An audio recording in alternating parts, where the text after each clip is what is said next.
Eu descobri agora, eu não estou mentindo, tá? E mesmo assim, o primeiro ano, obviamente, meu pai bancou a faculdade. Uhum. Mas o segundo ano ele falou, agora é com você. Tem alguns países que, para você obter a nacionalidade, são dois tipos, né? Eu acho que não é seguir uma carreira ou outra. Não acho que, eu acho que você consegue sentir aqui dentro o que você quer. O que você avalia quando você vai contratar alguém? Se você não é obcecado com alguma coisa tua, pessoal, muito menos você vai ser obcecado com uma coisa de uma empresa que não é tua. Ah, com certeza. Se você me pergunta, você faria igual? Eu tentaria fazer diferente. Eu não sei se você sabe, mas sempre tem uma discussão de onde que veio o pisco. Muita gente fala que veio do Chile, outros falam que veio do Peru. Eu não sei, aliás, quem sou eu para apitar nessa história? Então eu trouxe uma pessoa que pode nos ajudar nesse ponto e em outros vários, uma pessoa que eu já conheço há um bom tempo, estrangeiro também, mais um que eu trago para vocês e com muita alegria, também com uma honra, eu faço as boas-vindas para você, Roberto Patrão. Muito obrigado por ter vindo, meu querido.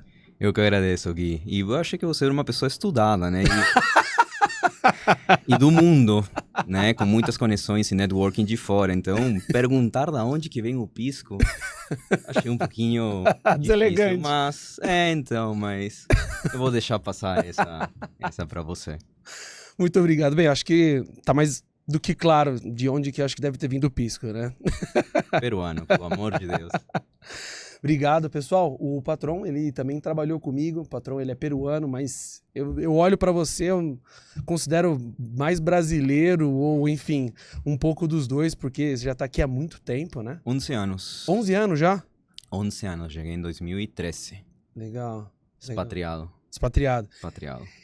Eu descobri agora, eu não estou mentindo, tá? Faz 5 minutos que a gente tava esperando o time arrumar as câmeras. Ele mostrou uma tatuagem, que eu até vou pedir pra você mostrar, de algumas datas importantes. Eu queria que você falasse pro pessoal, por gentileza. Aonde que quer que eu mostre? Nessa câmera Nessa aqui, daí? ó. Nessa daí. Essa daqui? É essa daqui, né? Exato. Pra ver. 19 do 19 de 4... abril de 2013, que foi a data que eu vim expatriado pela primeira vez. E a segunda, essa daqui, é o 24 de agosto de 2014. Depois de quase um ano, decidi já largar tudo lá e vir e ficar aqui de vez, Legal. no Brasil. Ou seja, tem tudo a ver até com o tema que a gente vai falar hoje, com essa sua experiência de ser expatriado. Essa daqui é uma homenagem para São Paulo, uma homenagem para o Brasil. Muito bom, cara. Pois que é. legal. Você já tem 2 filhos também que são Dois brasileiros, filhos brasileiros, sim. Sua esposa é brasileira também, né? É, paulista. Daqui. Paulista. Sim. 2 filhos brasileiros, mas que comem comida peruana. Todo sábado eu faço questão de pedir comida peruana em casa. Muito bom. Assim, brincadeiras à parte, eu acho super importante, por mais que você esteja fora do local onde você nasceu, onde tem a sua origem, você manter muitas tradições, dentre elas a culinária. Né? É cultura. E os seus filhos, eles vão, pelo menos até o momento que esse podcast está sendo gravado, acho que eles vão passar a maior parte do tempo, se não toda a vida deles, uma boa parte mais aqui, se não só aqui, do que no Peru. Sim. Não é? Então você manter isso, você também... Você fala em espanhol com eles? Só em espanhol. Só em espanhol? Só em espanhol. Então os você dois. E a sua esposa, evidentemente, só fala em português. E na escola eles falam inglês, então aí estão se virando já. Ah, é bilíngue a escola? É só inglês. Ah, é só inglês? Tem uma aula de português uma vez por semana, eu acho. Ah, legal, não sabia. Eles já estão há quanto tempo lá? Eles são O Luca. pequenos. O Luca, ele já tá no Pre-2, ou seja, segundo ano, né, lá. Uhum. E o Noah, ano que vem, começa o maternal, né, que chamam. Maternal. É.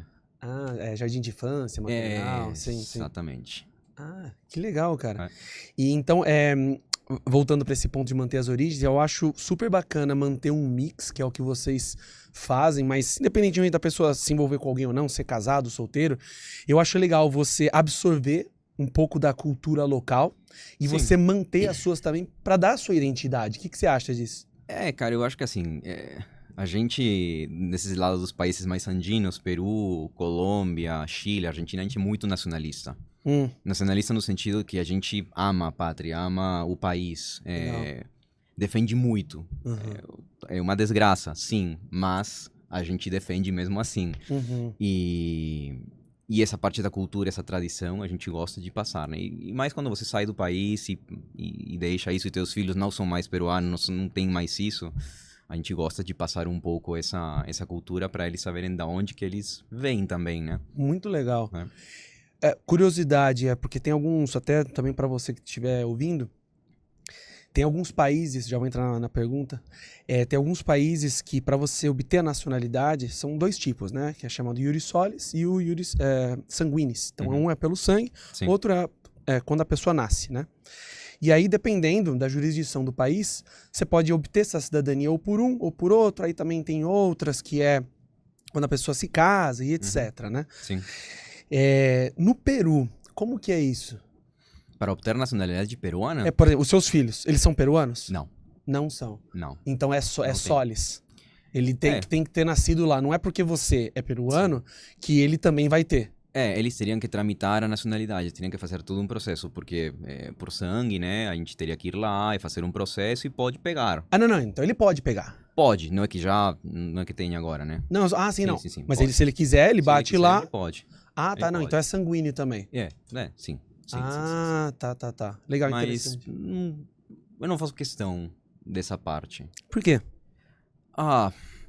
Bom, eu estou pegando a nacionalidade italiana agora, como eu tinha te contado. Sim. E eu vou passar para eles. Né? Eles já pegam direto. Então, ter nacionalidade brasileira, italiana, peruana, acho que too much. Simplesmente eu acho que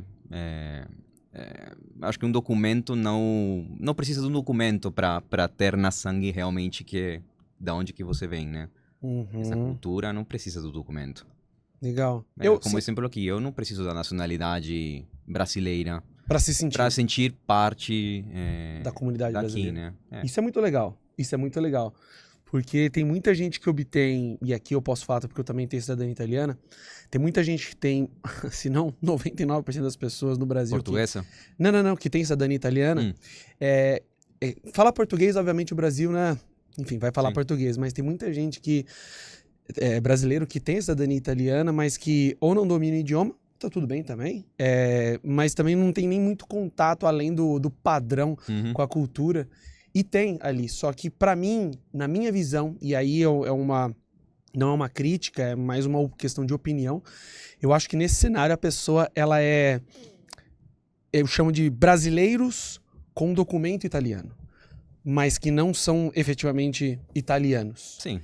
Porque pra você fazer parte, pegando o que você falou, acho que a pessoa não precisa necessariamente, certamente a pessoa não precisa necessariamente ter um papel certificando que é. Se ela se sentir ali, e até tem muita gente que não tem o papel e tá mais inserido do que aqueles que têm o papel, não é? Tem gente que nunca foi pra lá, que não fala a língua. E bom, por conta de família... Sim. Pega e pronto, né? Mas sentir essa nacionalidade é totalmente diferente, né? Eu acho que seus filhos, te conhecendo, e que eu sei que você tá fomentando bastante isso neles desde agora, eu acho que seus filhos, eles vão querer. Eu acho que quando eles forem, talvez, adultos... Vamos ver, se eles pedirem, tudo bem. Por que não, né? Mas eu não vou obrigar. Tipo, tem que ter nacionalidade peruana. Não. Mas tem que torcer pro universitário, né? Tem que torcer pro meu time lá, tem que torcer pro Peru. Nas eliminatórias, porque na Copa dificilmente chega. Então, mas assim, se eles na frente quiserem, ótimo. Mas se não tem problema. Legal. Também a nacionalidade a peruana não pesa tanto como a italiana, né? Não abre tanta porta como a italiana faz, né? Também antes de fazer a pergunta inicial que eu sempre faço, né? Que a gente já entrou aqui em algumas temáticas. Também para quem estiver acompanhando aqui, o passaporte italiano ele tá dentre os 10 mais poderosos do mundo. Sim. O passaporte brasileiro é muito bom também, tá, gente? Mas assim, muito bom mesmo. Só que a gente, com a síndrome de vira-lata, que a gente já falou de outros episódios, né? Eu vou abordar isso também com o patrão aqui. A gente não sabe disso, mas contando até uma história, tem pessoas que eu conheço que não são brasileiras, são de outras nacionalidades, que vêm para cá para o Brasil, concebem um filho, depois que o filho nasce sendo brasileiro, toda a família pode ter também.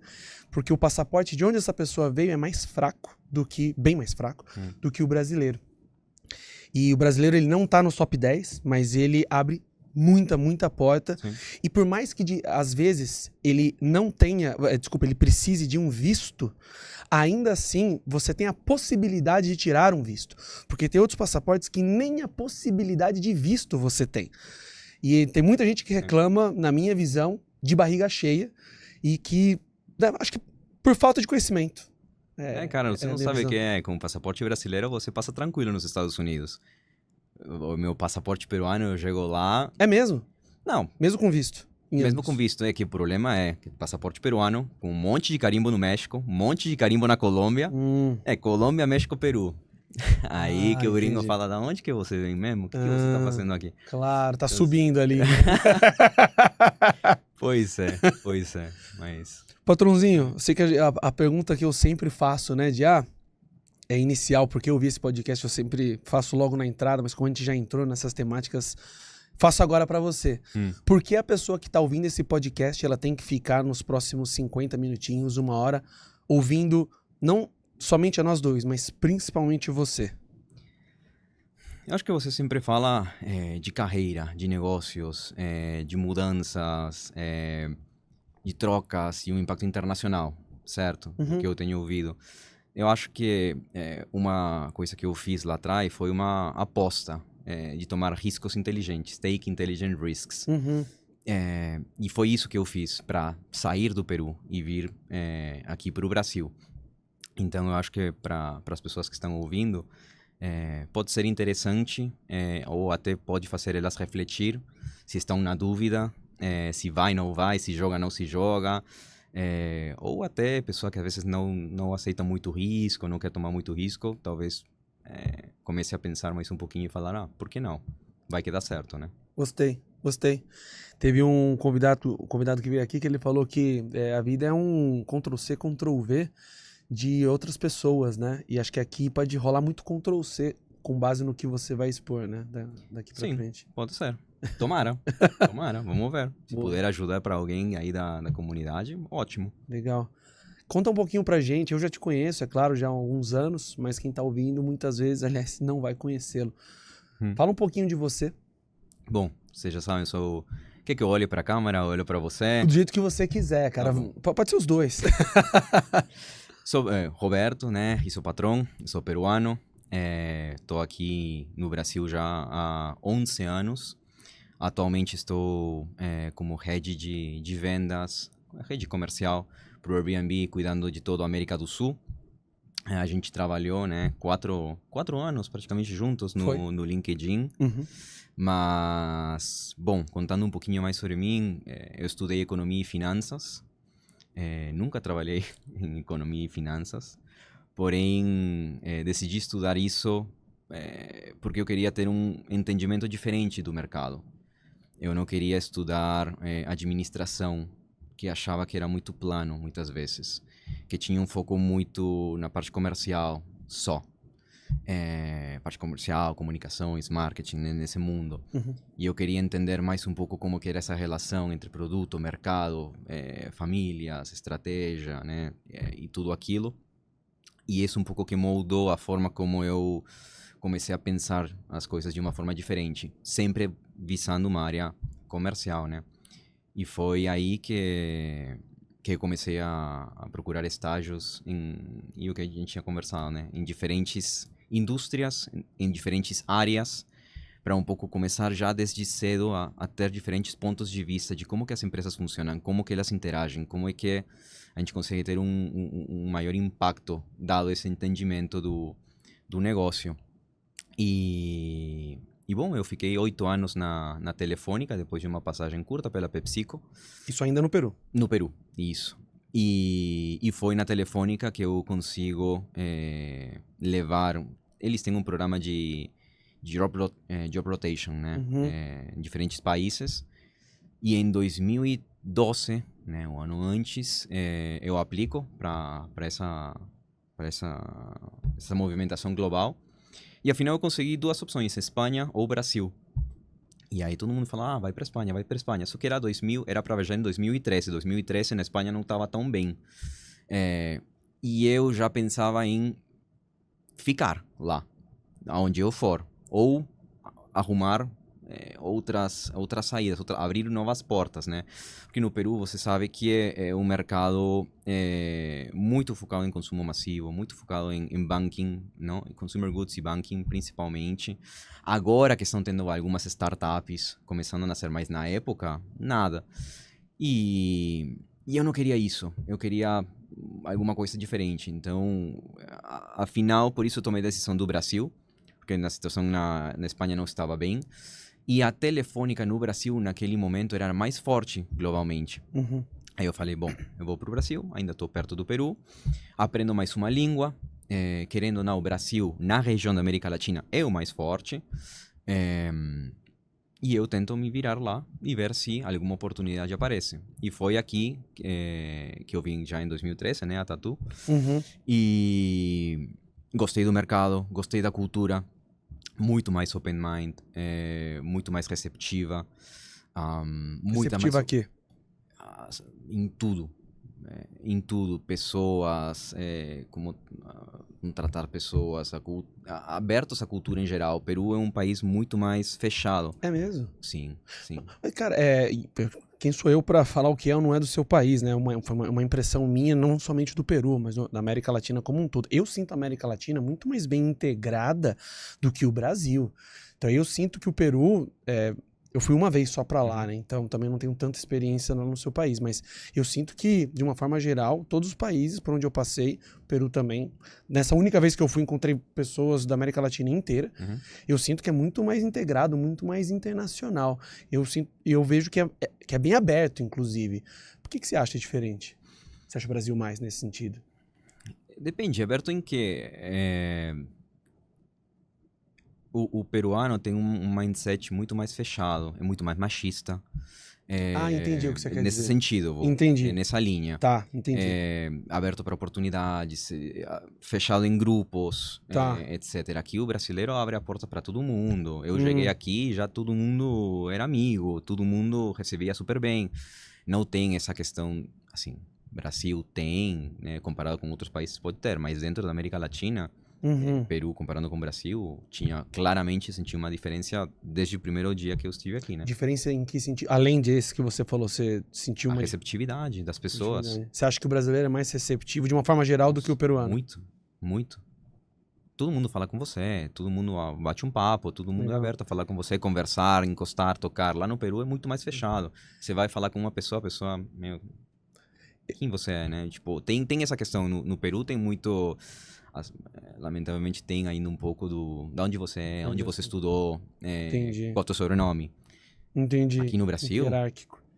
Eu sinto dos países, não vou nem falar Latam, do mundo onde eu fui, que eu sinto algo mais próximo, ou tanto quanto no Brasil, em todos os pontos que você falou de receptividade, encostar, falar, é a Colômbia. Já falei isso no outro episódio. Eu sinto que o colombiano, nesse ponto, é tão quanto, se não até mais... amigável, amoroso do que o brasileiro. Você também até tem demais, essa impressão? Até demais. Você acha até demais? Não, mas sim. O colombiano tem. Tem, né? Sim, bastante. Eu acho super bacana essa característica. Não me esqueço também de algumas dessas viagens aí. Semana que vem você vai estar lá, né? Em Medellín. Semana que vem eu vou pra Medellín. Então. Uma dessas viagens que eu fui pra Colômbia... como é que foi? Sim. Nossa, cara, eu fui num bar não, num café. Café normal, assim, nada demais, não era nem muito arrumadinho, etc. E aí eu fui lá pedir, eu tava na dúvida de qual salgado que eu ia comer, alguma coisa, porque eu não sabia o que era, né?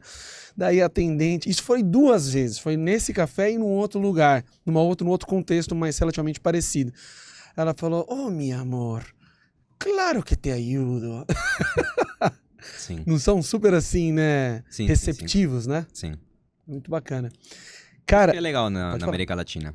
O quê? Isso que é bacana na América Latina, essa diferença de culturas. Sim, por mais parecido que sejam, né? Por mais que tenham a mesma raiz, tem muitas peculiaridades, né? Bastante. Bastante diferente. Cara, você falou de riscos inteligentes. Você estava há 8 anos lá no Peru. Na Telefônica.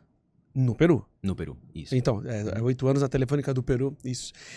E você estava 8 anos lá, você também já vem de uma família que conseguiu dar para você uma certa estrutura interessante para você se manter. Só que mesmo assim, você decidiu ir para outro lugar. Você estava na dúvida de Espanha e Brasil, no caso, você decidiu vir para cá, né? Sim. Cara, são poucas as pessoas no mundo que nascem com uma família que, né, tem essa capacidade de dar para você um estilo de vida bacana. E mesmo assim você decidiu apostar. Sim. Por que você decidiu vir para cá, sendo que você tinha, não vou falar tudo de mão beijada, né? Mas você tinha uma situação financeira interessante lá e veio para cá meio que, entre aspas, do zero. Na verdade, assim... É da construção sua família, né? Sim. Mas... tem alguns negócios lá. Mas... eu acho que tudo vem com meu pai. Porque quando eu entrei na faculdade, eu entrei com 15 anos na faculdade. Saí da escola com 15, do colégio, né? Com 15, acabei com 15. Eu fiquei um ano, me colocaram um ano na frente. Saí com 15 e, como eu faço aniversário em abril, eu entrei na faculdade, tipo, finais de fevereiro, início de março, com 15. Aí virei 16, mas super novo. E mesmo assim, o primeiro ano, obviamente, meu pai bancou a faculdade. Mas o segundo ano ele falou, agora é com você. Que interessante. Ele falou, mesmo ele tendo a capacidade de pagar pra você. Sim. Ele falou, agora é com você. Você tem que aprender a valorar o que você tem. Então, se vira. O que você vai fazer para conseguir bancar a faculdade por mais 4 anos? E aí eu, com 16, 17, já na época, procurar emprego. Primeira coisa foi trabalhar dentro da faculdade. E óbvio, procurar um estágio. Só que um estágio naquela época não dava nem... Eu lembro, estágio era 700 soles, 700. Então, tipo, uns... Tá um pra 600 reais na época, talvez. 600, não, 700 reais, vai. Tipo, e a faculdade era bem mais do que isso. Aí eu tive que me virar, desde o princípio. Aí que eu falei com a faculdade, falei, olha, como que eu consigo ter uma redução, como chama a beca? De bolsa? É uma bolsa, tipo meia bolsa. Falou, olha, para você ter um quarto de bolsa, você tem que manter uma média uma nota de tanto. Aí eu falei, beleza, mas eu preciso de mais um quarto, pelo menos, para chegar em metade e aí eu consigo me virar. Eles falaram, não tem mais como. Aí eu falei, tá. Então aí eu comecei já a tentar ver formas de pensar fora da caixa, de desafiar um pouco o status quo em que eu estava. E veio uma coisa na mente, né? Na época, todo mundo vai rir, né? Porque eu jogava tênis de mesa. E eu jogava tênis de mesa nível... Tinha um clube lá no Peru, representava o país, tinha alguns Opens internacionais. Legal, cara. E para mim, o esporte, essa garra, sempre foi muito importante. Eu admiro muito esportista quando tem esse tipo Atleta, de garra, né? E vai atrás e sabe, essa resiliência. Também. Acho Essa espetacular. vontade de seguir e ir pra frente com tudo e não parar. E ser dedicado e ser constante. Disciplinado. Exatamente. E tudo isso que a gente acabou de falar, eu falo, cara, um profissional precisa disso. E na minha faculdade, eu fui lá no diretor, no reitor, e falei, olha, eu sou associado desse clube. E esse clube que eu sou associado, lá no Peru, ele tem 23 esportes diferentes. Todos os esportistas selecionados para a Olimpíada saem daí. E se você dá para os esportistas um quartinho de beca, se for selecionado nacional, você dá meia beca. Se for campeão olímpico, 3/4 e full, se for campeão mundial. Aí eles falaram, putz, interessante. Aí eu coloquei o presidente do clube junto com o diretor da faculdade. Você tinha 16 anos aí. 16, 17, Tá. Não lembro, nessa época. E juntei os dois e saiu um convênio. Que bacana, cara. E aí o primeiro do convênio fui eu, né? Porque afinal eu falei, bom, eu sou esportista, jogo pela seleção, posso ter um quarto de beca. Mas o quarto pela nota. Já tinha metade, meia beca. E com isso, eu conseguia mais o estágio, Que legal. pagar a faculdade. Mas você ganhou algum título para ganhar mais ainda? Ou não? Você só ficou competindo em nome da faculdade? Não, é porque aí também, como tinha que manter uma média, uma nota alta, Sim. eu precisava me dedicar, né? Me dedicar para Mas você conseguiu o que você queria, que era meia bolsa. Conseguia meia bolsa. Ainda assim tinha que, pelo menos finais de semana, participar em algum campeonato, em alguma coisa para sustentar o negócio. Que legal, cara. Mas afinal comecei assim. Então já desde o princípio meu pai falou, olha, é com você. Então eu nunca tive essa questão do tipo, eu dependo de alguém. Tem esse negócio, tá fácil, eu vou lá. Já desde o princípio foi, se vira, vai sozinho e que assim vai ser pra frente, né? Mas uma dúvida, patrão. Vamos supor que você tivesse decidido ficar lá. Brasil ou Espanha estaria fora dos seus planos. Você se virou, conseguiu ali a sua faculdade, etc. Você não poderia muito bem ter trabalhado na empresa familiar? Poderia, para ganhar experiência. Não, para viver mesmo ali. Sim, poderia. Você seria, sei lá, presidente ali, porque o seu pai era o dono, ou não? Não. É que a família é muito grande. Ah, tá, não é só do seu pai. Não. Tá. É uma família. Eu pensei que fosse o seu pai, o fundador. Não. Mas mesmo assim, as empresas lá, na época, é muito quadriculado, muito jerárquico, as funções já estava tudo definido. Esse é o processo. E eu tenho uma coisa dentro de mim que eu não consigo ficar quieto dessa forma. Eu não gosto de ver a coisa sendo feita da mesma forma. Ou que ninguém desafia nada, que ninguém desafia o status quo, que ninguém tenta pensar fora da caixa, que tudo é copy-paste. Sim. Por que se faz? Porque desse jeito eu fiz. Não consigo. Então, e eu gosto de uma coisa muito mais dinâmica. Sou uma pessoa muito acelerada, muito imperativa nesse ponto. Eu sei. Então, esses processos, tudo demorado e tal, não ia indústria também, né, cara? É indústria. É outro ritmo, né, em comparação à empresa de TI, né? Exato. E aí, quando eu vim pro Brasil, na época, eu continuava na Telefônica. Sim. Telefônica é uma empresa, óbvio, jerárquica, que tem tudo isso. Sim. Um pouquinho mais sexy, claro, né? Mas, mesmo assim, é uma empresa que... eu sempre falo uma coisa, e se tem pessoas aqui da Telefônica, da Vivo, tudo bem, eu sei. Eu adoro, porque me deu a chance de estar aqui. Eu não estaria aqui se não fosse pela Telefônica. E eu acho que a Telefônica... depois a gente pode entrar nisso, mas...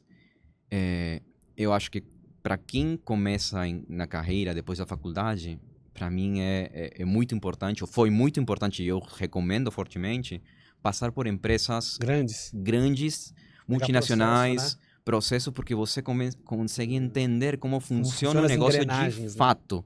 Como que funciona a estrutura, o relacionamento, pensar 360, porque nessas empresas não é que você entre e faz aquilo, você tem que fazer um monte de coisa. Na Telefônica eu cuidava do ciclo inteiro de vida do produto e do serviço. Sim. Então eu passava por todas as áreas, não é só, eu só trabalho com isso, com venda, não. E agora muita gente entra e só faz uma coisa e vai nessa linha e não tem essa visão. Ou e o que eu vi quando eu vim aqui e entrei no LinkedIn, são empresas incríveis. Sim. A melhor empresa que eu já trabalhei como empresa para se trabalhar, o LinkedIn. Eu também. Foi a melhor empresa. Mas ela te estraga. Por quê? Porque você se acostuma a um nível de trato, né? Que te tratam que te dão tudo. A gente andava de patinete, né? A gente tinha uma kitchenette com uma geladeira só de Red Bull, uma açaí. Eu lembro que a galera tinha até um pote de whey para ir antes da academia. Tinha café da manhã, tem tudo. É incrível. Mas para quem começa a carreira tem tudo isso, né, cara? Imagina que você sai daí e você cai numa empresa multinacional. Mas que não tem isso. Mas que não tem isso. Que é o caso da maioria. Sofre. E não se acostuma. A gente discutiu sobre isso com estagiários que começavam lá no LinkedIn ou essas big techs. Fala, cara, essa galera acha que todo trabalho é Disneylândia, né? Sim, e não é. E não é. Eles são exceções. Mas a gente tava falando de outra coisa antes. Não, a gente saiu da linha. Não, tá dentro. Era porque você decidiu vir pra cá e não ficar lá. Você respondeu isso. Sim. Queria trazer 2 pontos aqui. No MBA que eu fiz, tinha uma boa parte dos estudantes eram filhos de donos que tinham family business. Então, tinham negócios em família. E a maioria deles, não todos, mas a maioria deles, eles tocavam o negócio da família também. Sim.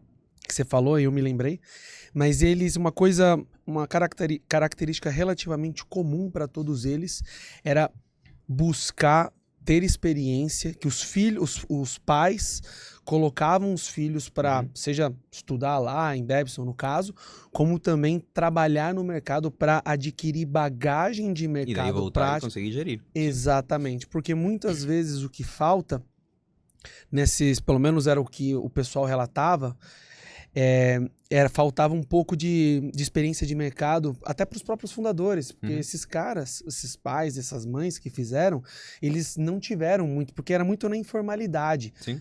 Aqui no Brasil, principalmente. Sim. Lá nos Estados Unidos, pouco menos, né? Mas era muito na informalidade. O cara aprendeu ali, ó, suando no dia a dia e deu certo, felizmente. E aí, para você pegar, como você estava falando, um pouco mais de processo, até também conseguir absorver de um pessoal que já tem mais experiência, Sim. eles colocavam lá antes. Eu acho super interessante e super válida essa experiência. Você falou, que é um outro ponto que eu quero trazer, você também mencionou que lá no caso da Telefônica você teve uma experiência cross. Sim. Você teve produto, finanças... Na Telefônica eu trabalhava... Vendas e produção, né? Foi isso. Eu trabalhei na área de produção na PepsiCo. Tá, foi na PepsiCo. Na PepsiCo. E na Telefônica era marketing, mas na verdade era comercial, produto, todo o ciclo, desde a geração da ideia, das campanhas, trabalhar com o time que fazia pesquisa de mercado, trabalhar com comunicação, trabalhar com marketing, trabalhar com serviço ao cliente, trabalhar com... Sabe, sempre foi cross, porque você geria o ciclo do produto, tinha que entregar, tinha que vender esse produto e depois fazer todas as análises para ver como que fazia ele crescer, né? Então, o que eu queria trazer aqui, que é uma discussão que muita gente fala, esse é melhor, esse é pior. O que eu quero trazer aqui para a mesa é a gente comparar um generalista com um especialista. O que você fez, o seu perfil, pelo que você pelo menos está comentando agora, é algo mais generalista. Você tem uma noção cross de uma empresa, porque você tem como plano, talvez, ser um country manager, ser um cara assim mais estratégico de uma operação. Legal, lindo, maravilhoso. Tem gente que não quer isso. E tá tudo bem. Tem gente que quer seguir uma carreira mais especialista. Sim. E tem muito especialista que ganha mais, dependendo do que esse cara fizer, do que o generalista. Sim. E também um generalista que ganha mais do que especialista. O que você tem a dizer nesse cenário? Porque hoje você gere um time, você tem responsabilidade, deve ter também P&L e etc. O que você diria para quem tá ouvindo esse podcast para seguir uma carreira ou outra? E talvez, se você puder elencar algum ponto positivo e negativo de um e do outro. Eu acho que não é seguir uma carreira ou outra. Não, eu acho que você consegue sentir aqui dentro o que você quer. No meu caso, eu queria passar por diferentes indústrias. Então, passei por telecom, passei por consumer goods, né? PepsiCo, tech, que foi o LinkedIn, a Oracle, agora a Airbnb. Em empresas B2C, B2B, cuidando de diferentes países. Então, eu gosto de entender diferentes culturas, diferentes mercados, diferentes áreas, como que pensam, porque afinal, para mim, se você em vendas está numa área, você tem um impacto, o que você fizer tem um impacto em outras áreas. Como que essas outras áreas percebem isso? Como é que você consegue fazer de uma forma que você consiga colaborar com essas áreas para que depois todo mundo com um olhar, um norte em comum, consiga crescer? Esse relacionamento entre áreas pode ajudar o business a crescer, que cada um tem seus próprios KPIs e cada um vai para o seu lugar.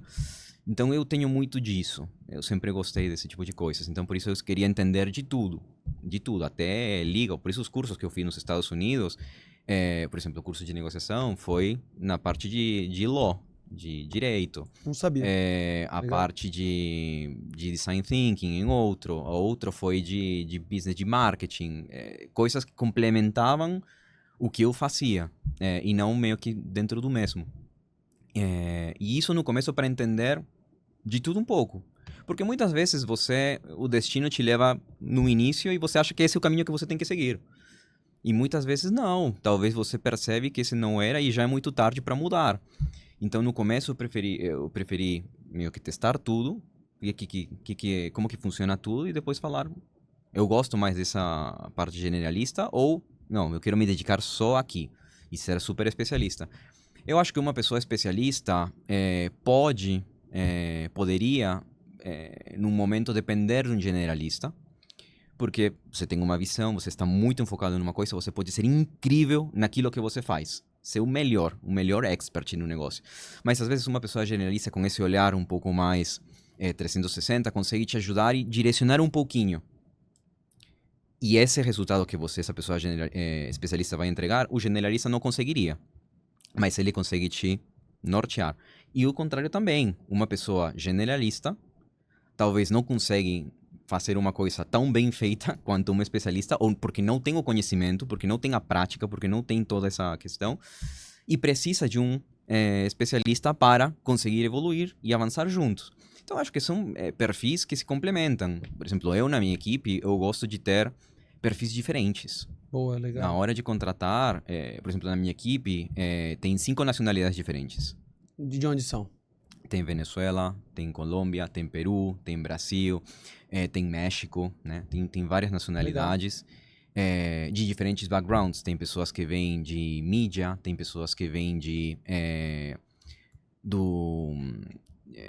tech, tem pessoas que vêm de e-commerce, tem pessoas que vêm da indústria de turismo, tem pessoas que vêm de diferentes áreas, porque afinal isso enriquece o time, né, como um todo. E tem pessoas que são mais especialistas, pessoas que são mais generalistas, e você tem que saber como jogar com essas pessoas, né, como que você consegue.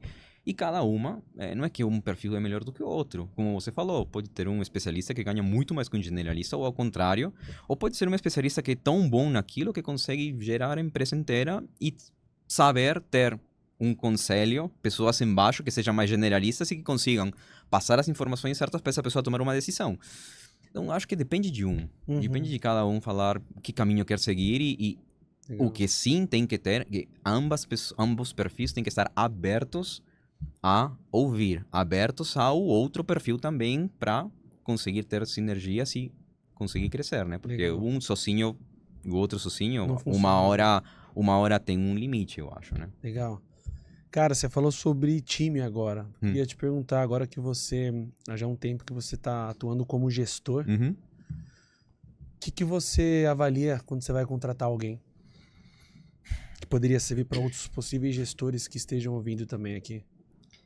Olha, as empresas sempre têm os processos, né, de como você vai contratar. As grandes, né?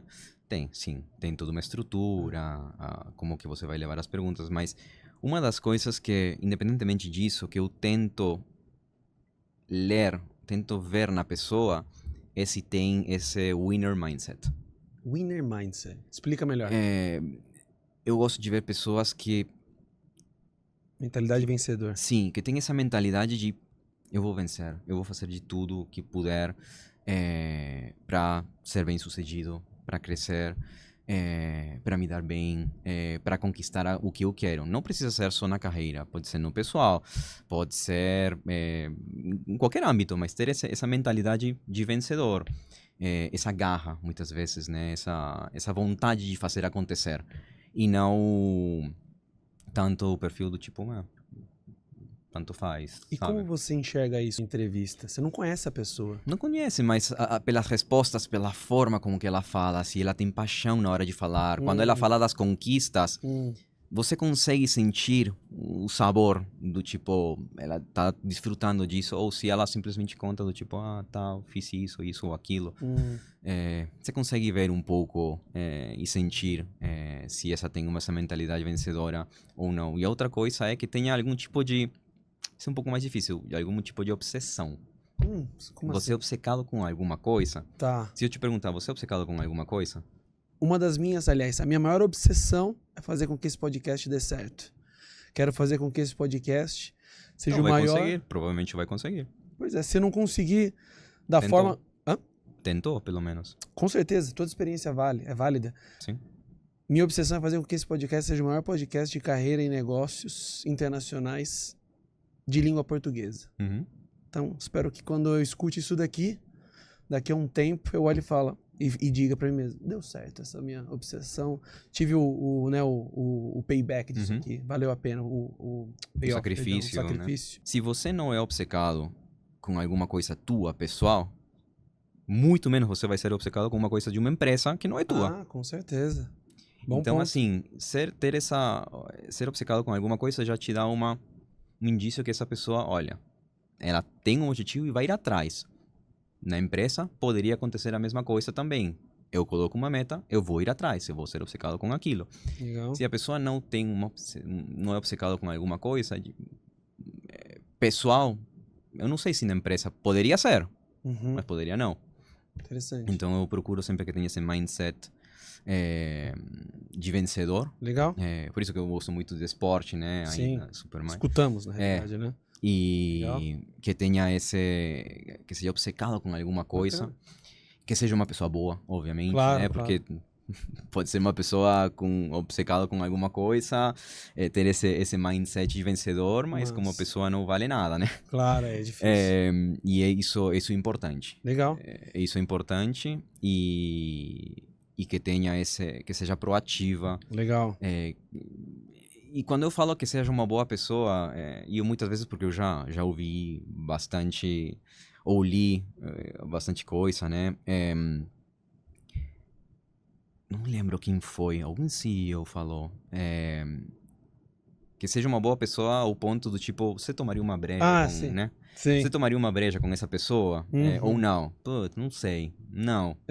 Sabe, tipo, se daria bem, isso também é importante. Se vocês vão conseguir trabalhar juntos bem. Porque se a pessoa pode ser muito boa, mas se não tem um match, não dificilmente que a coisa vai fluir, né? Então, são algumas coisas que dentro da estrutura que a empresa já monta para definir o papel, eu procuro, porque eu acho que tem que ter. Depois, os skills você aprende. Claro. A indústria você aprende. Sim. Toda vez que eu mudei de emprego, eu mudei para uma empresa diferente. Para uma indústria diferente, ou em um país diferente. Então, eu nunca fui contratado pelo background de conhecimento do mercado. Claro. Eu saí de uma telefônica de telecom para tech. Sim. Que foi o LinkedIn. Sim. Eu não sabia nada da indústria tech. Quando a gente entrou em Talent Solutions, eu não sabia nada dessa parte. Porém, o background me ajudou, porque ter conhecimento de como funcionam as áreas, um pouco mais estratégico, pensar um pouco, olhar como business, ajudava a montar uma estratégia diferente, que eu acho que foi uma coisa que me ajudou muito dentro de vendas, porque também era uma coisa que eu quase recuso o LinkedIn. Porque quando eu saio de marketing, de estratégia e falo, não, você vai focar só em vendas. Eu falei, nossa, como assim? Só aqui? Sim. Só isso? Eu não vou conseguir falar com as outras áreas? Não. Sim. Você só vai focar aqui. Mas eu falei, bom, o que eu acho importante, e aí também parte de generalista, às vezes é bom você fazer um zoom, deep dive, entrar e experimentar o papel por um tempo, pegar essa expertise e depois voltar. Porque senão você tem experiência um pouquinho de tudo, afinal você não tem muita coisa, né? Você tem que pelo menos entrar. Saber um pouquinho a mais de uma coisa, né? Sim, ser um pouquinho mais especialista em alguma coisa dentro do generalista. Sim. Concordo. É importante. Cara, você como estrangeiro, um ponto que muita gente que muda de país acaba sofrendo inicialmente é networking. Sim. E o networking é algo importantíssimo para você avançar em qualquer ponto da sua carreira. Esses foram meus 2 passos para trás aqui. Exato o que eu ia te perguntar. Quais foram os seus passos para trás, seus step backs que você teve? E eu sei que quando você veio para cá também, até para ajudar que você, felizmente, tinha essa visão crítica, falou, preciso melhorar isso daqui. Você foi fazer um MBA aqui no Brasil, que aí você, além dos seus colegas de trabalho, você conseguiu criar um outro vínculo. E, né, acho que isso aqui ajudou você a estar onde está hoje. Conta pra gente um pouquinho dessa sua trajetória. Bom, então, quando eu fui expatriado pela Telefônica, cheguei aqui no Brasil e aí eu já queria ficar. Era um projeto que eu tinha que tocar por 6 meses. Tinha que liderar um projeto por 6 meses e depois tinha que voltar. Aí eu falei, não vou voltar, de jeito nenhum. Até porque tinha já conhecido a minha esposa agora, né? Eu falei, não. Mas mesmo assim, a gente ficou 1 ano à distância, porque eu voltei pro Peru. Me ofereceram ficar na Telefônica, no Brasil. Porém, o pessoal de RH da Telefônica lá no Peru falou, você volta. Você tem que voltar e aplicar essa sua experiência aqui. Só que eu falei, olha, estão me oferecendo uma posição melhor ainda aqui, de maior impacto, me deixa crescer. Não. Então eu voltei pro Peru. E o bichinho já tinha ficado na minha cabeça de quero voltar. Então, um dia, depois de uns 8 meses, eu falei, chega. Larguei tudo. Um dia, eu lembro que voltei do trabalho, cheguei no quarto dos meus pais e falei, acabei de comprar uma passagem pro Brasil. Eles falaram, legal, vai visitar a Fernanda. Que era um mês ela vinha, eu ia por um mês e assim, ia bate e volta.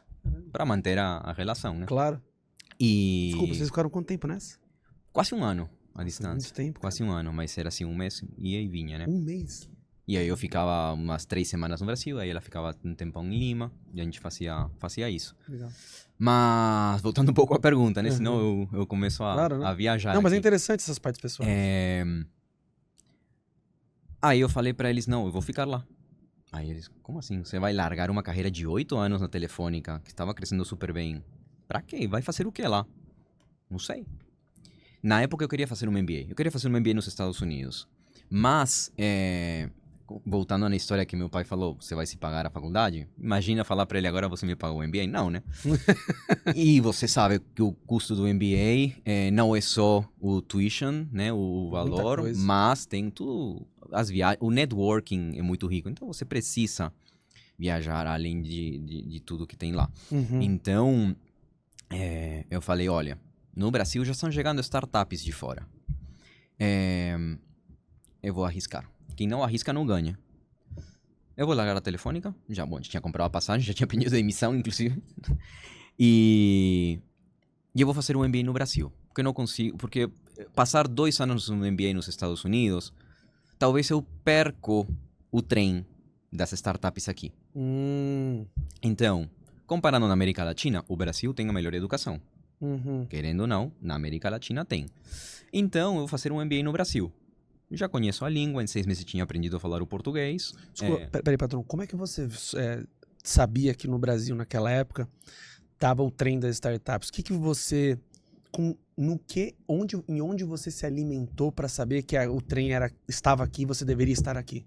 Lançamentos do iPhone, os aplicativos, começou a aparecer startups por tudo quanto canto, o escritório da agora Meta, o Google, etc., o Uber, começaram a aparecer um monte de coisas. E você sempre... dos pedidos de comida, e eu falei, isso não tem lá. Imagina, pedir táxi era ligar, ou na rua, fazer, aí gente, para, né? E de onde que você se alimentava dessas informações? Naquela época, né? Bom, a minha esposa, que é brasileira, né? Ela já estava mais acostumada com isso, o círculo de pessoas, na Telefônica também, da época que eu estive aqui, quando eu voltei de vez, eu tentei, obviamente, estudar no networking, porque, voltando para o networking, meu problema foi, ok, vou fazer um MBA no Brasil. O MBA durou 1 ano na FGV. Tive networking, construir um networking, mas para arrumar um emprego numa empresa de tecnologia não é tão simples. Não. Você sabe como que é. Sim. É muita gente para uma vaga. Do LinkedIn na época eram 1.500 candidatos. Era muita coisa. Por vaga. Era muita coisa. Então, quando eu tinha muitas propostas, aí, a Ambev, eu lembro, tinha de consumer goods, ou mesmo telecom, por conta da Telefônica, né, e por conta da PepsiCo, falava, não, eu quero entrar em tech, vamos esperar, alguma hora vai aparecer. E uma das coisas que eu percebi na época que aí me afetou bastante para arrumar um emprego foi o networking. Eu não tinha amigos da escola ou da faculdade que me pudessem recomendar para uma posição. Não tinha. Agora é muita questão de indicação. Indicação ajuda muito. Eu não tinha indicação. Patrão, uma coisa que eu achei legal nessa história parcial que você vai terminar ainda é da importância de você estar cercado de pessoas que elevem o seu patamar. Sim. Você estava com a sua atual, no caso, esposa, na época, namorada, e você falou que pelo fato de você estar em contato com ela, ter acesso também aos amigos dela que talvez estavam nesse mundo, abriu seus olhos e falou, opa, o trem tá aqui, não está aqui, né? Sim. Sim, então essa falta de networking inicial, porque você conhece pessoas e tal, mas ninguém te recomenda se nunca trabalhou com você e tal, é difícil. E a outra, a educação do Brasil está aqui, a do Peru está bem mais para baixo. Tem pessoas no Peru muito boas, inteligentes? Sim, tanto quanto os brasileiros, mas os brasileiros são 220 milhões, no Peru são 34, 30 milhões. Então, um peruano no Brasil, arrumar um emprego, por que eu vou dar uma chance para um peruano se tem tanto brasileiro bom? Né? Se destacar no Brasil é muito mais difícil para alguém que vem de fora. Então, mas você tinha espanhol? Eu tinha o espanhol. Isso era uma vantagem para entrar numa empresa de tecnologia. E foi por isso que eu depois decidi, ok, vou fazer o MBA aqui, vou tentar construir um networking para tentar entrar numa empresa. O espanhol me ajudaria para uma tech, porque toca Latam. Exato. Né? Sede muito aqui, mas é Latam. Brasileiro não fala espanhol, então é uma boa vantagem. Já tenho conhecimento de um outro mercado que eles poderiam abrir. E aos poucos eu fui construindo networking, tentando, dentro do LinkedIn, inclusive, mandando mensagens e coisas para procurar a vaga. Mas muitas vezes você tem que aceitar uma vaga. E isso muitas vezes é real. As pessoas falam, não, eu quero entrar no mesmo nível que eu tinha. Ah, não. Muito difícil. Você tem que dar um passo para trás. E eu tive que dar um passo para trás. Todo mundo que veio aqui fala cara, isso. Porque peruano, porque não tem experiência no Brasil. Você não compara a faculdade no Brasil com a faculdade no Peru, porque aqui, para o brasileiro, a universidade do Peru, o que é? Não, né? Então, mesmo que seja muito boa, tanto quanto. O papel manda, no final. Você acha ainda? Agora acho que não tanto. Agora não. As empresas já são muito mais abertas e perceberam que precisam de talento de tudo. Quando você contrata, você avalia de uma forma mais 360 ou você ainda vê a instituição? Não. 360. Eu me foco na pessoa. No que ela já fez, o que ela quer fazer. Entendi. Se estudou na universidade X ou Y, tanto faz. Pode ter uma vantagem? Sim, mas também pode ser uma pessoa muito boa que não teve o recurso para bancar uma top. Entendi. E entregar igual ou mais. Ou mais, né? Sim. Interessante. Então aí... foi esse passo para trás para depois as duas para frente, né? Legal. Certamente o fato de você falar espanhol nativo ajudou bastante, até porque no caso ali as posições eram sempre Latam, como você falou, né? E o brasileiro tem esse gap, se tem no inglês, no espanhol, então não precisa nem falar, né? Mesmo assim, não foi um... Não foi fácil? Não foi fácil. Quanto tempo depois que você veio pra cá, você teve o seu primeiro emprego? Aí vai parecer fácil, foram 6 meses. Eu cheguei em agosto, né? E pro final de ano já estava conseguindo... 6 meses depois, um processo de entrevistas. Não, mas ser contratado mesmo, começar. Eu entrei no LinkedIn em 2015, eu acho que é março de 2015, por aí, bem no começo do então 2015. Então, 8 meses, talvez, quase. É um bom tempo, tá? procurando. Óbvio, tinha as economias que eu tinha feito lá no Peru. Mas tinha um bom... E, bom, mesmo assim eu já economizava para tentar, uma hora eu quero fazer um MBA lá fora, então tem que ter certas economias. Claro. E o MBA aqui é bem mais econômico, muito mais em conta. Então eu falei, bom, consigo sobreviver um ano sem um emprego. Então, graças a Deus, aí apareceu o LinkedIn e, bom, aí tudo começou a funcionar.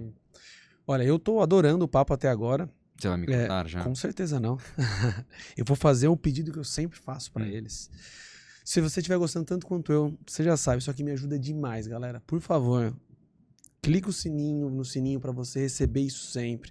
Me segue, compartilha, se você quiser comentar também, isso aqui me ajuda demais a trazer pessoas tão boas quanto o Roberto e outras novas mais. Então, por favor, só peço para você, me segue aqui, que é a única coisa que eu vou pedir, tá bom?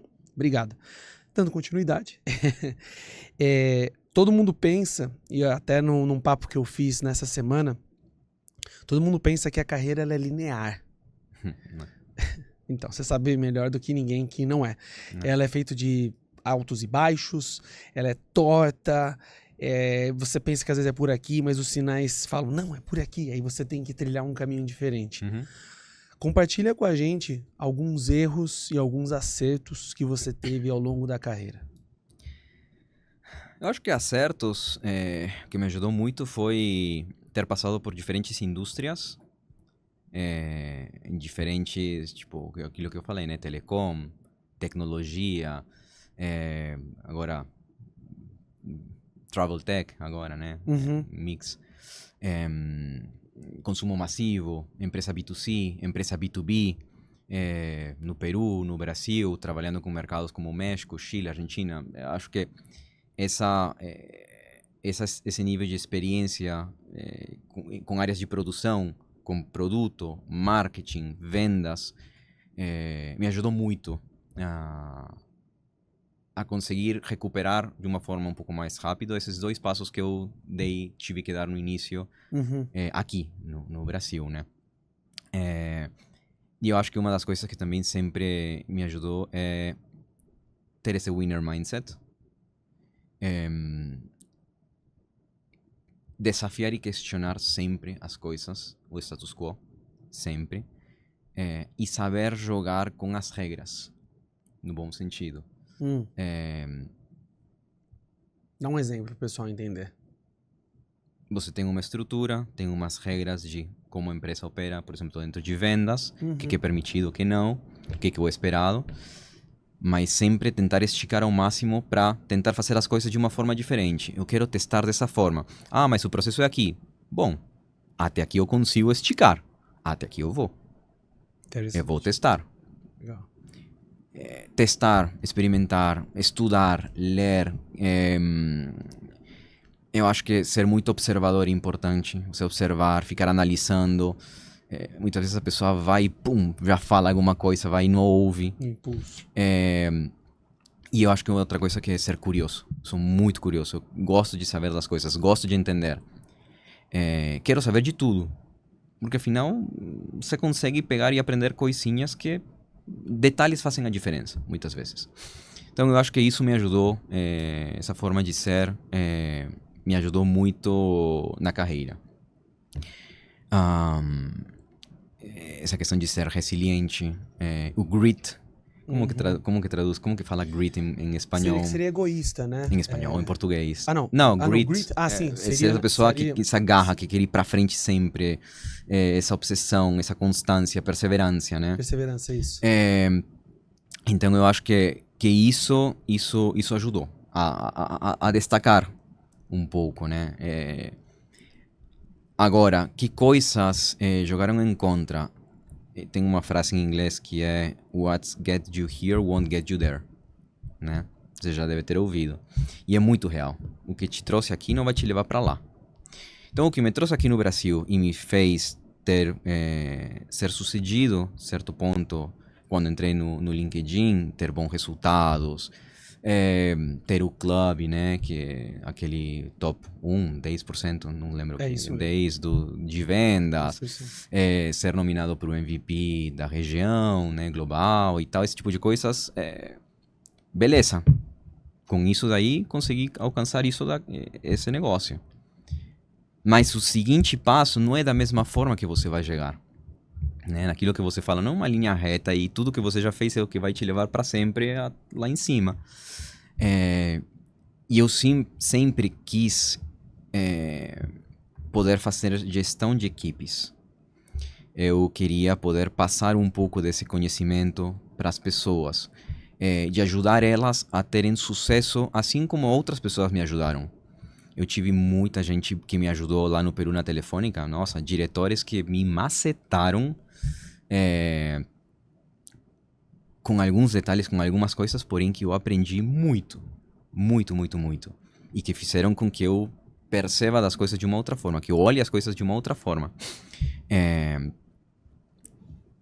Então aqui, nessa linha, ser dessa forma para uma posição de liderança nem sempre funciona. Muitas vezes não funciona. Porque muitas vezes esse perfil um pouco mais individualista, olhando a tua carreira, o teu crescimento, fecha teus olhos e a tua visão para pessoas. Você acha que você foi individualista na sua carreira em alguns momentos? Sim. Para tentar correr atrás aqui.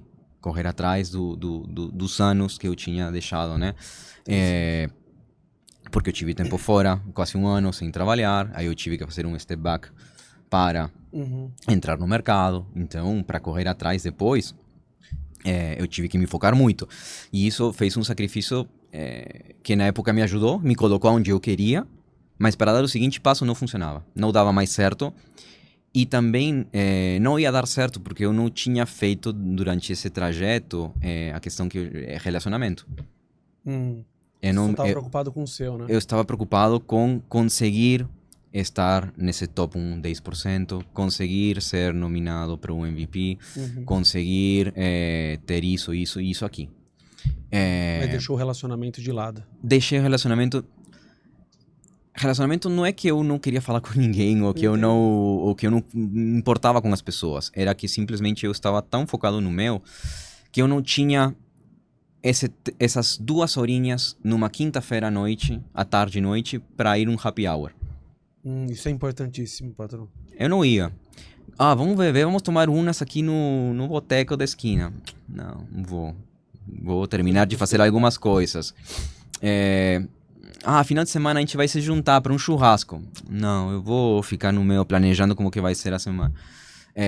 Ou não, eu vou viajar, vou aproveitar viajar já no sábado para descansar domingo e conseguir de primeira hora, de segunda hora de manhã já aproveitar a semana. Então eu deixei de lado muito. Interessante. E isso depois passou fatura. Porque pegam 2 coisas. 1, relacionamento. E 2, naquilo que eu já tinha passado, que era a falta de networking. Você tá passando de novo. Passava de novo. Porque a pessoa poderia me recomendar, falar, o cara é bom, ok. Mas é legal assim como pra eu recomendar? Sim. É brother. Tipo, eu tomaria uma cerveja com ele? Exato. Não é? Exatamente. E isso eu aprendi. Isso é uma coisa que eu levo de aprendizado. Legal. E que me fez mudar. Vamos tomar uma cerveja depois aqui? Vamos. Boa. E me fez mudar, ver as coisas de uma forma diferente. Legal. Que tem que ter um equilíbrio. Claro. Tem que ter esse equilíbrio. Não adianta... Ainda mais a gente sendo latino, né, cara? O latino preza tanto por isso, né? Exato. Então, isso é uma coisa que eu aprendi, eu percebi, e aí eu ajustei. Só que ajustei já em outro lugar. Entendi. Porque, então... Peraí, bom ponto que você trouxe isso. Ou seja, lá ou em outras passagens que você teve, talvez... Você pagou o preço, a fatura chegou, como você falou, e você não conseguiu ter tempo para ajustar isso e chegar no objetivo que você estava. Aí depois, em outras passagens, em outros lugares... Você já fiz de uma forma diferente. Você já começou de uma forma diferente, entendi. Eu falei, eu preciso sair daqui, mudou. Porque aqui é muito difícil mudar a percepção das pessoas. Eu preciso sair. Vou para outro lugar e começo de novo. Só que agora eu pego o aprendizado e faço direitinho. Legal. Porque tem essa questão. Muitas vezes você passa por feedbacks, você aprende coisas e depois você passa de novo pelo mesmo. E faz igual. E de novo, e de novo, e de novo. Mas falei, não, eu erro só uma vez. Exatamente. 2 vezes é porque alguma coisa tropecei, mas mais do que isso não tem como. Não, concordo. Então, já na segunda, já fiz diferente e aí sim notei que era... Sim. Totalmente. Era o ajuste que precisava. Era o ajuste que precisava. Era o ajuste que precisava, que na época eu não conseguia enxergar, mas que também, às vezes, você tem que tomar decisões que não são populares. Ainda mais como um gestor.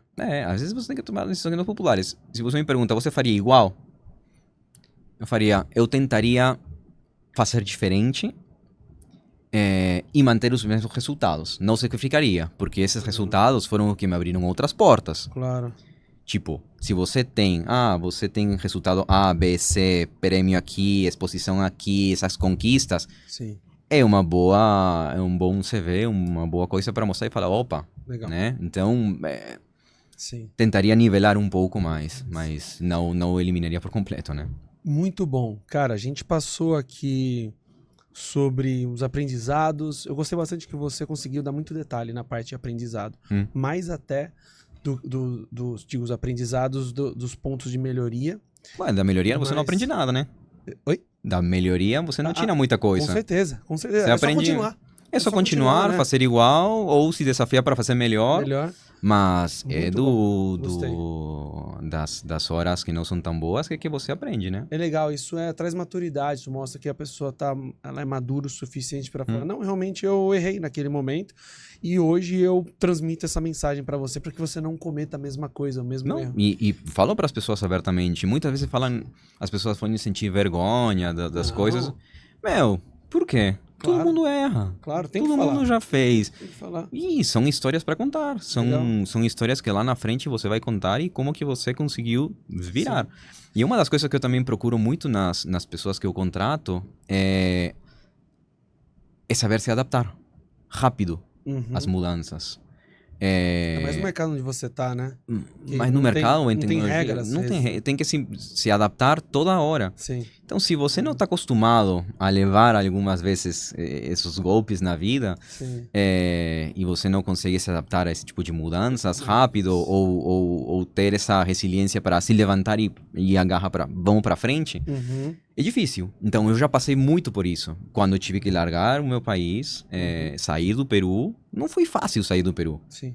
É tipo uma vida lá, a família, meu pai, minha mãe, minha irmã, todo mundo estava lá, eu vim aqui sozinho.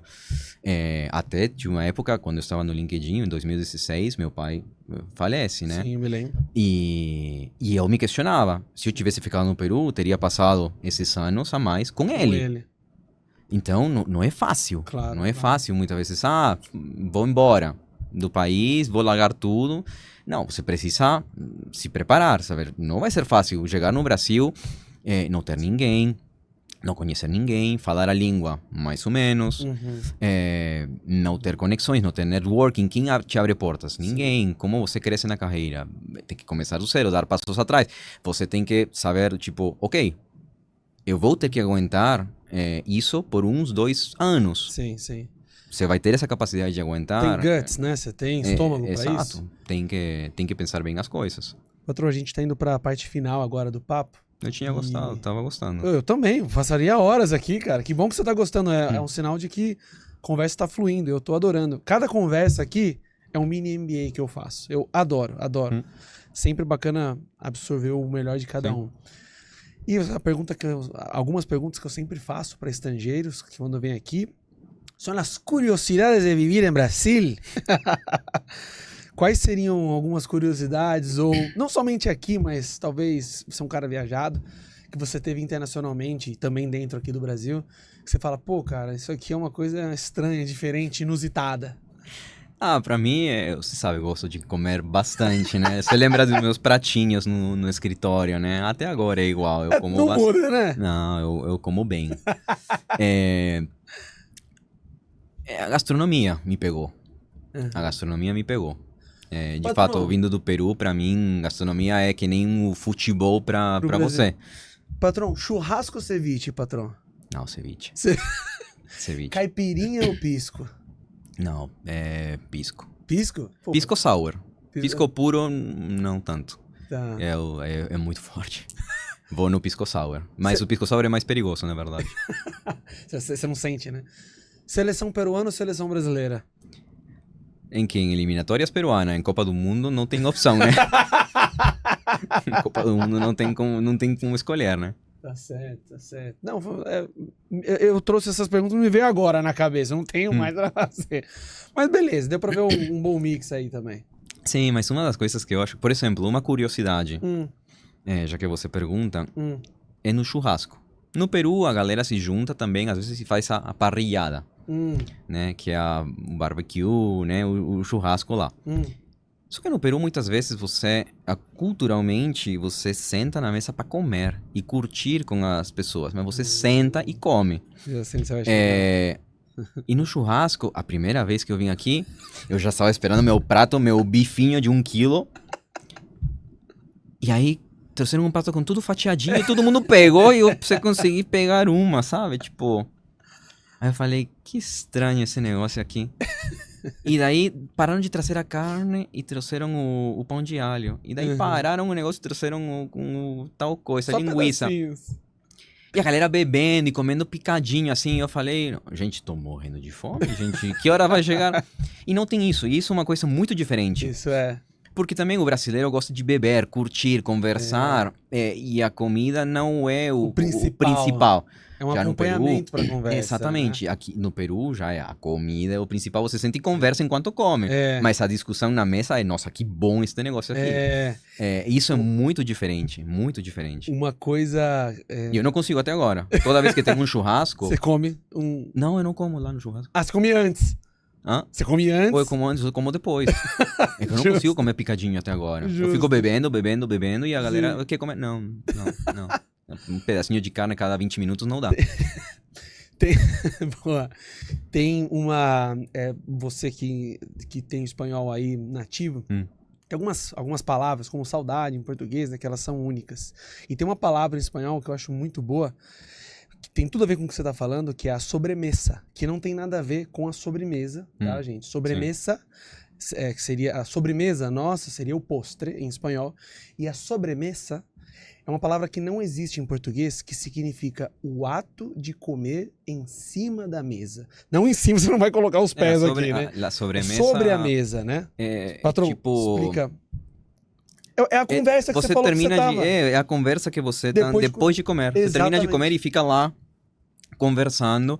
Aí que você começa a conversar e a beber e começa a degenerar a coisa. Mas aqui é o contrário. É junto. Aqui a galera fica bêbada ou tal antes de terminar de comer. Aí morre de fome, né? Eu não conseguia. Mas sim, sobremesa é o ato de comer depois. Aqui no Brasil não tem. Porque vocês não fazem isso, né? Não, faz durante, né? Vocês fazem durante. E muitas vezes é em pé, no caso do churrasco, né? Dependendo como é que for, ou em pé, você senta e levanta. É uma loucura. Não consigo. Eu não consigo no churrasco. Eu curto a galera lá, mas eu já tô ou com a barriga cheia ou eu vou comer depois. Eu já fico pensando no que eu vou comer depois. Justo. E uma outra, aí não é curiosidade, não é particularidade sua, mas uma curiosidade porque a gente tava falando do seu nome antes de começar, que é Roberto Risso Patrón Huerta Mercado. Isso, certo? Os dois são compostos. Os dois são nomes compostos. Outra curiosidade pra vocês, galera. Que aqui no Brasil não tem, não é comum. O quê? Nomes compostos, né? São poucos. Você tem alguns, mas não é tão comum, realmente. São poucos, você tá certo. Toda hora meu documento sai tudo errado. O pessoal vai pensar que são 4. É por isso, vocês né? no LinkedIn, na hora, como chamavam de patrão. Que é Risso Patrón, porque Risso Patrón é o sobrenome do meu pai, que vem no Peru, vem primeiro. Que não é o last name, não é que é o último sobrenome que é aqui. Lá vem primeiro do pai e depois o da mãe. Exato. Aí você também vê um pouco a questão um pouco mais machista da coisa, né? Primeiro do pai. Do pai. Não, mas no Brasil não é diferente. No Brasil é last name. Não. Sim, mas o que... Porque você elimina o da mãe. Que Exato, é a mesma coisa. Não muda nada. Mas sim, aqui toda hora meu documento sai errado. Porque eu falo Risso Patrón, aí chamam de patrão. Exato. Acham que o Risso é da mãe e o patrão do pai. Exato. Aí eu falo, não, Risso Patrón Huerta Mercado. Então é mercado. Não. Aí vem essa curiosidade, pessoal. Sofro com isso.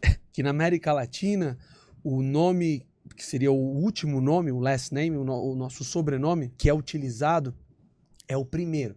Então, no caso dele, Roberto Risso Patrón. Então, no caso, o nome da família do pai vem primeiro. E o nome da família da mãe vem por último. E nos documentos, então, fora do Brasil, né, mas lá, você vai pegar o nome da pessoa junto com o nome da família do pai, que é o primeiro. E aí eu me lembro disso porque quando eu ia pro exterior, quando das vezes que eu já fui pra América Latina, meu nome é Guilherme Augusto Souza Terrengue. Eles me chamavam de Senhor Souza. Sempre me chamam de Souza, porque é o primeiro. Quando na realidade, né, aqui no Brasil, acho que em todo o mundo, só na América Latina hispânica, que se utiliza dessa forma, né? Então, enfim, fica efeito de curiosidade. Patrão, cara, eu adorei. Obrigado muito por ter vindo. Para mim foi super enriquecedor. Eu sempre gosto de fazer um resumão, um wrap-up de tudo que a gente conversou e os aprendizados, né, os takeaways, que seria o fato de você, lá quando você era criança não, adolescente, você conseguiu ter a metade da sua bolsa juntando duas partes que não se conheciam. Então isso aqui mostra o quê? Mostra, além da resiliência desse óbvio, é você olhar de uma forma estratégica como que eu posso chegar no meu objetivo final. Eu poderia só ficar reclamando. Sim. Poderia ficar reclamando e não dar nada. Sim. Ou sair atrás e procurar um jeito, né? Esse é um aprendizado legal que eu acho bacana a gente sublinhar aqui.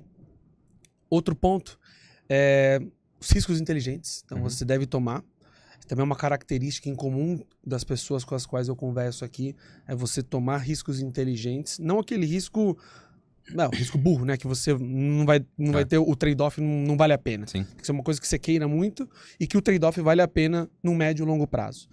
Então, essa questão de análise de risco e o outcome, o resultado final. Outro ponto é saber abrir mão de algumas coisas, principalmente quando você vai para um lugar que você não tem a mesma estrutura. Outro ponto é saber que nem sempre, por mais que você tenha toda a estrutura possível, é o melhor lugar para você. Você tinha ali muitas opções para permanecer lá no Peru. Você tem que saber abrir mão, às vezes, das coisas. Sim. E às vezes pode doer você abrir mão, mas se você acha que essa dor tá valendo a pena, vai valer a pena depois, vai se transformar de dor, vai ser algo positivo para sua vida ou para sua carreira, vale a pena. Tem muita gente que fica... Se tivesse um cravo, sabe, no pé e não sai do lugar porque tem medo de dar um próximo passo ou arriscar. Eu estou confortável nessa empresa porque me dá tudo. E vou sacrificar, ficar aqui porque não quero ir para outro, porque não sei como que vai ser. Depende de cada um, né? Cada um é diferente. Quinto ponto que eu também, para mim, recordando o nosso papo, é você estar rodeado... O networking é você estar rodeado de pessoas que mostrem para você aquilo que muitas vezes você não vê.